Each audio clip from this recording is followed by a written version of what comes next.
It's big dog season, and you can't stay still because you want it. Talk that talk, George. You still scraping your plate because you're hungry. Talk that talk.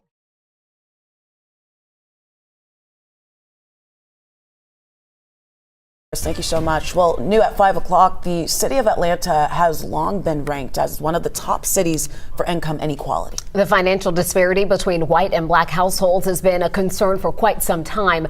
11 Alive's Naima Abdullahi shows us what the divide looks like for longtime Atlanta residents who face the issues at hand. In Atlanta, somewhere between prosperity and poverty is the economic divide, like right here in the West End. 53 years, the neighborhood has changed. The rent has skyrocketed. There you go. Marlo Nash comes from humble beginnings. Grew up on Cleveland Avenue for a lot of years, single parent house home. Oftentimes she would have to work double shifts. He's now a successful professional chef and culinary entrepreneur, but he realizes not everyone in Atlanta gets a chance to reach their full potential. People did not have access to chase dreams. A lot of times people didn't even have dreams. A reality reflected in the data showing Atlanta is the #1 city in the country for income inequality, with the median household income for a black family being $28,000 compared to $83,000 for a white family, according to the Atlanta Wealth Building Initiative. Probably do the best they can. Shirley Richards lives in the West End and feels that divide. It's a lot of changes. The rent is extremely high, and it's keep going up. She says for many families, budgets are limited. Well, you got to have about 2 jobs nowadays. One job don't do it. Alex Comadel, VP of Research and Policy of the Atlanta Wealth Building Initiative, explains what Shirley Richards and many longtime Atlanta residents are facing in the city. For example, if you're born into poverty in the city of Atlanta, you have a 4% chance of escaping it. We need to understand and disrupt kind of the barriers that are locking folks into the lower rungs of the economic ladder. Black households make up 48% of the city's households, but they only own just 17% of the city's housing wealth. It's something that we've been grappling with for a very long time, and the solutions that have been introduced to address the statistic have largely failed. Over a third of black people in the city of Atlanta have zero or negative net worth. The wealth of white households is 46 times what it is for black households in the city. For Marlo Nash, he's an example of that 4% success, a percentage he hopes can grow larger over time. For me, it's been passion over profits. I still have to pinch myself sometimes for all the things I've been able to do. But the economic divide is felt in communities like the historic West End, where hometown pride, Born and raised in Atlanta, Georgia. Grady, Yes, ma'am. meets reality. I don't think people of color can, some of them can afford that kind of financially. In West End, Naima Abdullahi, 11 Alive News. In our series, The Dish, we meet a woman making what's being called the best Southern-style biscuits in the known universe. Erica Council is her name. She's the founder of Bomb Biscuit in Atlanta, where the line starts very early and the accolades keep rolling in. She's the first biscuiteer, that's what they're called, to earn a spot on the Food and Wine list of best new chefs. At Bomb Biscuit in Atlanta, they are cooking up the goodness for thousands of people every week. People craving classic buttermilk biscuits piled high with fried chicken, pork, or egg and cheese. Southern staples that have turned Bomb Biscuit into a hotspot for breakfast and beyond. Thanks to founder and, say it with me, chef Erica Council. It's been kind of crazy to think of myself as a chef. Yeah. You know, like to consider myself that. I was going to ask you that. Do you go by cook, chef, kitchen lady? I just go by Erica. She is now one of Food and Wine's best new chefs of 2024, a title that over the decades has gone to some of the most famous and influential names in all of food. And now, for the first time, goes to someone whose primary medium is the humble Southern biscuit. And what Erica Council brings to cooking comes not from culinary school, but from her North Carolina family. One of her grandmothers cooked professionally, founding Mama Dip's Kitchen in Chapel Hill, while the other cooked communally, you might say, for just about everyone. You go to the back door and knock on the door, she fix you a plate. You know, to the point that when she passed away several years ago, like the people would come around and just say, we just feel like we needed to pay our respects, and like we leave flowers on the porch. Wow. I just wanted to learn how to make everything she made, and I wanted people to feel the same way about me. Those first biscuits she made with her grandma Geraldine were far from a success. Because I burned them very badly. All of a sudden, you hear the smoke. It's like smoke. You don't hear it. You see it. You smell it. And my grandma, she comes running up there with like a broom, and like they were all burnt on the bottom. And I just felt so bad, like I was so upset. But she took the pan out and sat on the table and ate them all. But even with that kind of unconditional culinary love, Council didn't immediately go into professional cooking. You go to college. You go Yeah. to school not for cooking, No. not for being a chef. It was like finance, accounting. Yeah, well, I didn't want to be angry and tired. And that's what I correlated opening a restaurant. I was like, I want to be glamorous. I want to go to business dinners. I want to be able to talk about things like IT, software, and accounting and finance. You know, I don't want anyone to call me and ask me about biscuits. She was always cooking, though, on the side for friends and family, and that passion grew and grew until a few years ago, she had a biscuit business plan and a name to go with it, thanks to an old coworker. I used to bring them food all the time.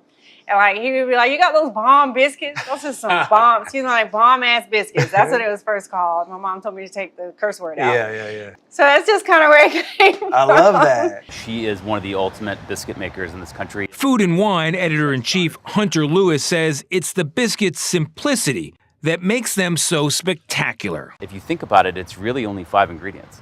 It's flour, it's salt, it's a leavener, it's a fat, and it's a liquid like buttermilk. And what's amazing about that is with those 5 ingredients, no one biscuit is the same. How you make a biscuit or how I make a biscuit, it's very individual. It's like a fingerprint. And Erica's biscuits are high art. They really are. She's got some sort of a like divine touch. And since I was wondering about that divine touch, well... So what's on the menu today? I quickly learned that a real bomb biscuit can't really be replicated. Just make sure it's all evenly distributed.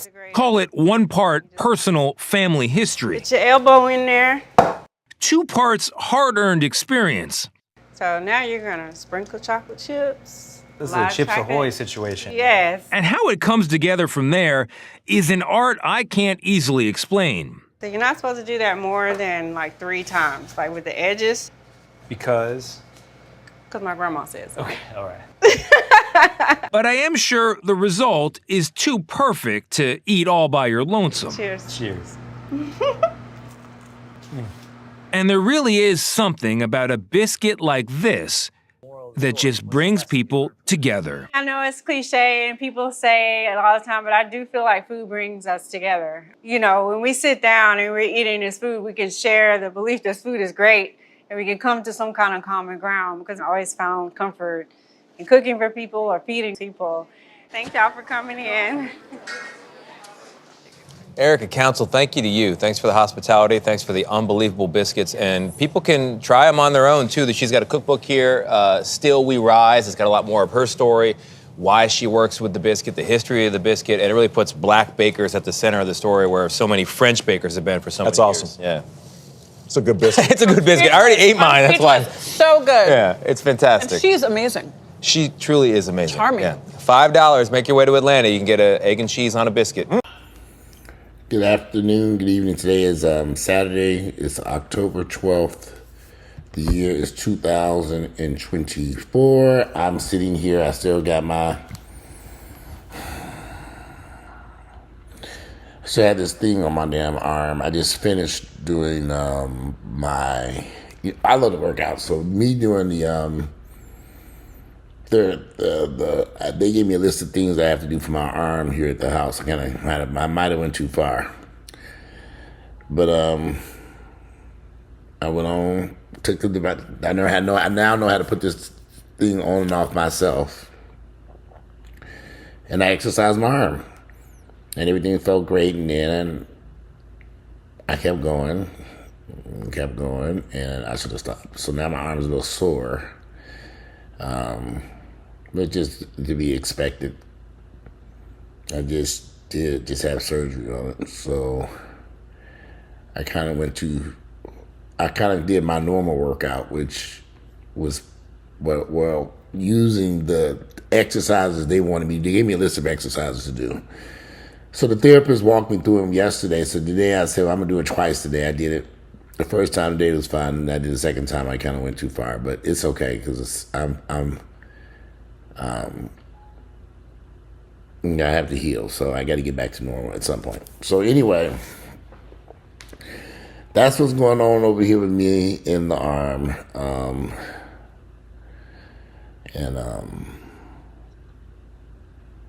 just going to take some time. I just can't rush it. I mean, I just had the surgery on Wednesday, so then, about a month I should be back to normal, I'm hoping. Because I'm not in any pain.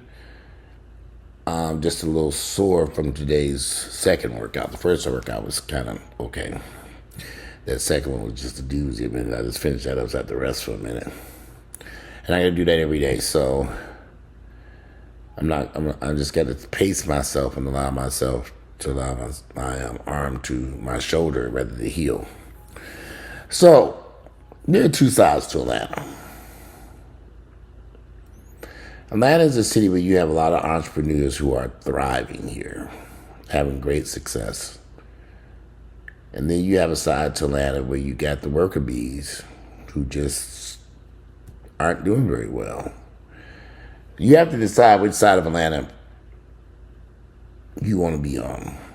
Atlanta is a great place to live if you have the tenacity, desire, and hustle to own your own business. Great city for that. Entrepreneurship. There's so many things you can do here. So much stuff that you can do here. But if you're the type of person where I'm going to fill out a job application and I'm going to go see what I can get hired and see what these people will pay me, you might be in for a rough ride here. Atlanta just ain't the place. If you just a regular worker, be a regular 9-to-5 person or 7 to 11 or whatever, you just want to work a job and get a paycheck, things could be complicated for you here in this town. Entrepreneurs seem to be making the most money. And that's just, not just, Atlanta has a very, imagine if they say that only 4% of people make it out of poverty who are born into poverty. Only 4% make it out. That's a lot of folks who are living their entire lives in poverty. I see it every day. I see it in my family. I see it with friends and associates. But I've learned that those people are the worker bees. They don't have no hustle to get up and go do anything. All they're going to do, and that's why they're stuck in poverty. If you're in good health and in a great mind, and you don't have some deficiency or mental health issue or you're autistic or something, you should be able to come up with some way to create your own business, and it could have great success. But if you just a person, like I said, you ain't got no hustle. And let me just say this: owning a business isn't for everyone. Being self-employed is not for everyone. But the people who have the most success here in Atlanta are all self-employed. They don't work for anybody else, unless they got some type of executive position someplace or something. Being self-employed gives you the opportunity to make what you want to make, to earn an income, whatever you want to earn, to go, you have an opportunity to create your own lane, your own income, your own opportunities. And that's how you get out of poverty. But if you're sitting around here begging somebody for a job, pleading for somebody to hire your ass, and then they give you these low-wage minimum jobs, they don't pay you shit, what do you expect? That's what I always tell people: if you come to Atlanta with a game plan, or if you live in Atlanta, you have to change your thought process about income. The only way you're going to have a successful income in Atlanta and this could be anywhere, is you have to create your own business. This lady, in 2 videos I just showed you, 2 people both owned successful restaurants that they created themselves. The Bomb Biscuit, I know exactly where she's located at. I haven't eaten there yet because it's always crowded. And she's been around for a minute too, because I remember she had another location. But if you want to survive here in Atlanta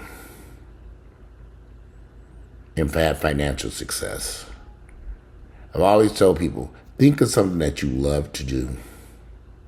Think of 10 things that you love to do and write it down.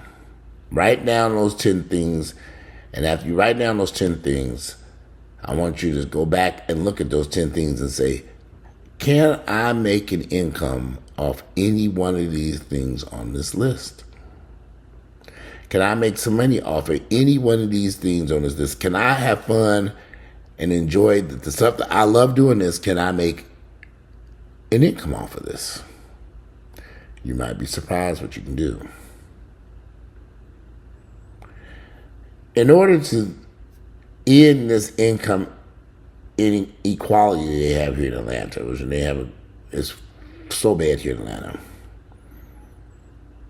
we got to start, black people, and particularly black men, have got to stop being worker bees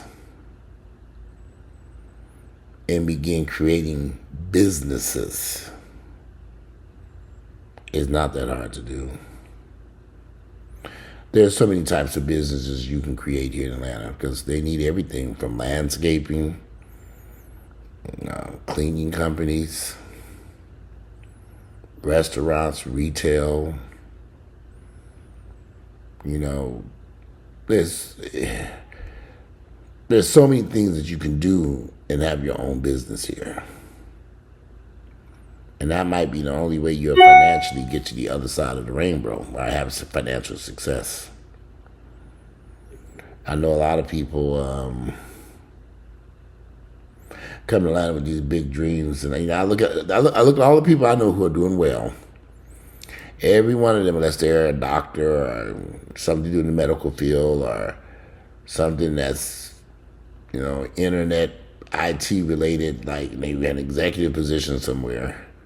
But the vast majority of the associates and friends I know who are having great success here, financial success, they own their own business. And they're doing all kinds of stuff. I mean, all kinds of, from security to restaurants, retail, cleaning. There's so many deep landscaping, pool companies. There's so much stuff that you can do. But like I say, you got to have the hustle and the drive and the tenacity and the desire. And it ain't hard. It's not going to be easy. It's going to be hard work involved. Make sure I make that clear. But the only way we ever going to correct this problem in Atlanta, this huge wealth gap between blacks and whites, if more blacks need to become self-employed and create their own businesses and get out of that rat race. And no, it's not going to be easy. And no, it's not for everyone. But that learning and teaching your children skills that they could use and create their own business, create generational wealth, which can be established, because there are plenty of businesses that I know of in Atlanta have been passed from generation to generation from one black family. They're passing down to the kids, and the kids want to be involved in it. Atlanta has its positives and it has its negatives. It does. I think the biggest issue you have in Atlanta is so much poverty here in the black community, so much. And I've known that since the day I first got here to Atlanta, back in 1989. There's a ton of poverty here. And some people don't know where out. Only 4% of people. When I saw that, I thought, only 4%. I mean, my goodness. That number means 90+%, and I'll just 93%, 96% people born into poverty are never going to get out of that. Is that what did I misunderstand something? Maybe I need to watch that article again. I watched it twice. They'll never ever break the chains of poverty. Never. They're going to be born, live, and die in poverty. Excuse me.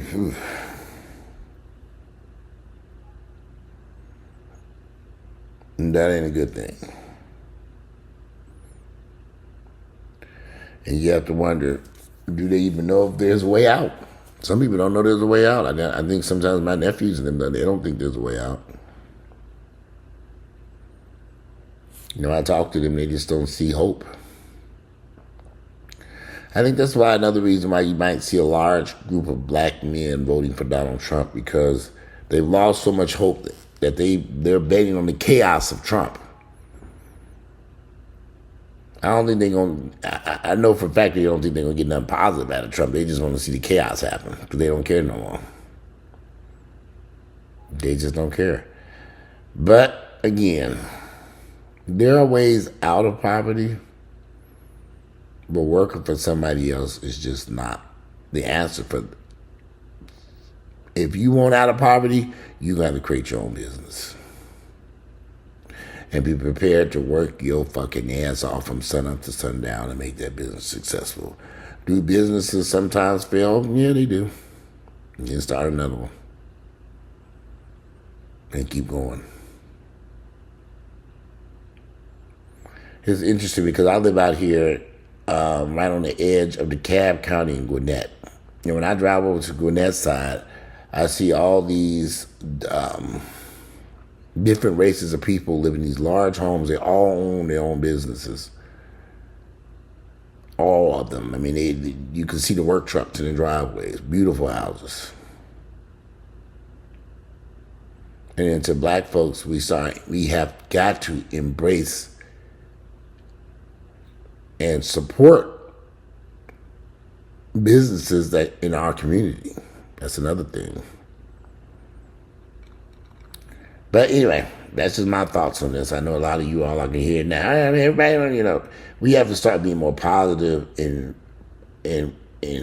helping and understanding that the only way we're going to change things in the black community is through our own hard work and desires to do something. Working for somebody else just isn't the answer. It never has been.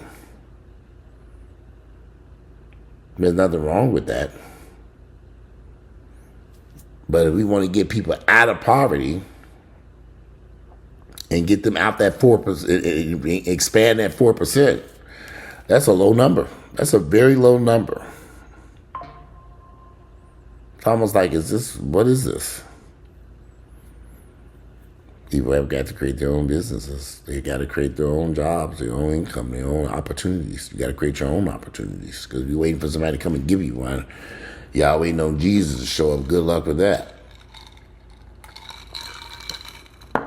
But anyway, I just thought those were some very interesting news articles that showed, you know, that's the thing about Atlanta. Atlanta has this side of Atlanta that you have these successful blacks who are thriving. And then you got a side of Atlanta that's just, it's horrible. This is really bad. Then you got the white folks up there having a good ass time any which way to go. Not a lot of white poverty in Atlanta because Atlanta's not really a white city, so you don't really see a lot of white poor people here. You see a lot of black folks. I guess you see that in every urban city. But Atlanta got a whole lot of them. I mean, they shoved them into the suburbs now, but they're still here running around. I see them every day. Well, anyway, I just thought that was an interesting video. I was giving y'all an update of how I'm feeling. Actually, I said I'm not in any pain. Everybody keeps saying you're in pain. Nope, no pain. I did get some sleep last night. I've had a couple of nights where I've The first night I got out the hospital, I slept pretty decent. Last night wasn't bad. Sleeping is the hard part because I have a sleep number bed, so I'm able to lift the bed up and move it around and do all this stuff. And I can sleep on one side. It's just. I have a reclining chair in the basement, and I was in that chair. But what I found is that once I recline that chair back, I can't get out of it. There's a button on the right-hand side, and I have to be able to reach over to hit that button to let the chair up and down. Well, I was stuck in that damn chair I couldn't get out of there. I mean, literally couldn't get out that damn chair. Because I couldn't get my hand over to the button and finally I just struggled, and finally I found my hand, found that button, and I was able to hit that button and lift that chair up, and including, I said, Lord, I'm going to be getting that back in that damn chair. And that chair needs a remote control so you can I thought that chair did have a remote, but I guess it don't. Yeah, I let that chair back, I was stuck. There ain't gonna be no way to get out of it. I couldn't lift myself up out the chair too either. I was trying to get out the chair, couldn't get it, but it was so far back so I couldn't get out this chair. And y'all should have saw Grayson and Ginger staring at me. They were like, okay, what is going on here? They were staring like, okay. I'm moving around on the chair trying to get up. Yep, won't be making that mistake again. Learn my lesson. I can sit in that chair and rock back and forth, but I can't recline it. Yeah, so I do feel better. I'm not in any pain. Sometimes you just want to get back to normal. I even drove myself to the grocery store today, which is kind of weird because with this thing on, I drove up to the grocery store. I had to pick up some medicine and do some other, and give me a lottery ticket too, so I had some money around the damn cap. Well, I am about to take these dogs out. It's still early, about 8:30. It's still early, but I'm on about 7. There's a couple things I want to see on TV. That was one of the things I was going to lay back. I was going to sit back and relax and watch some television. I haven't really been able to do that yet. So maybe tonight I'm going to go down in the basement, sit in that chair, and watch. So there's a couple things I want to see on TV. And go from there. Anyway, give y'all an update. I'm looking forward to reading you all's comments. I always forget to tell y'all, don't forget to click like and share my videos and subscribe to my channel. That'd be nice. I've been struggling long on YouTube since 2012. Yeah, 2012 or 2013? I have to look, but I think 2012. Or maybe it's 2013. I haven't yet got over 100,000 viewers yet. It's like, okay, this thing was taking forever. But anyway, today is Saturday. It is October 12th. The year is 2024. I'm out of here. Look forward to reading you all's comments. Don't forget to click like and subscribe to my channel. I'm out, and I look forward to talking to you all later.